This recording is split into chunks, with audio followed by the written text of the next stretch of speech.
नमस्कार, मायभूमी महाराष्ट्र चॅनलमध्ये तुमच्या सर्वांचे खूप खूप स्वागत। आज आपण रेसिपीमध्ये नाचणीची भाकरी कशी बनवायची ते पाहणार आहोत। त्यासाठी इथे मी अर्धा किलो नाचणीचे पीठ रेडीमेडच घेतलेले आहे। त्याच्यामध्ये एक मध्यम साईजची वाटी नाचणीचे पीठ घेऊन ते चाळून घेतलेले आहे। त्यातील थोडंसं पीठ काढून घेत आहे। मला छोटीशी एकच भाकरी बनवायची आहे। त्यासाठी चवीसाठी छोटा चमचा मीठ टाकलेलं आहे। थोडंसं गरम पाणी करून घेतलेलं आहे। गरम पाणी केल्यामुळे भाकरी एकदम मऊसूद होते। पाणी गरम असल्यामुळे चमच्यानेच पीठ त्याच्यामध्ये मिक्स करून घेतलेले आहे। आता थोडंसं थंड झालेलं आहे। पीठ चांगलं हाताने मळून घ्यायचे आहे। चांगला मऊसूद असा गोळा करून घ्यायचा आहे। 1 ते 2 मिनिटं पीठ मळून घ्यायचे आहे, म्हणजे भाकरी चांगली थापली जाते, भाकरीला चिरा पडत नाही। त्यासाठी व्यवस्थित असे पीठ मळून घ्यायचे आहे। आता मी एकदम छोटा गोळा पिठाचा करून घेतलेला आहे। भाकरी थापण्यासाठी थोडंसं नाचणीचं पीठ खाली टाकलेलं आहे आणि त्याच्यावरतीच भाकरी थापून घेत आहे।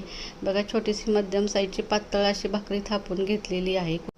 नाचणीची भाकरी आपण आता गॅसवरती भाजून घेऊयात। गॅसवरती आधीच तवा गरम करत ठेवलेला आहे।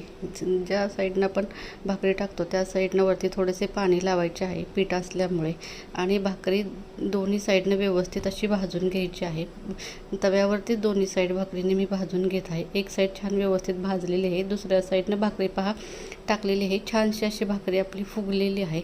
मस्त अशी मऊसूद भाकरी तयार होते नाचणीची। अतिशय पौष्टिक, लहान मुलांना सुद्धा खाण्यासाठी अतिशय पौष्टिक अशी ही भाकरी आहे। 1 वर्षाच्या पुढच्या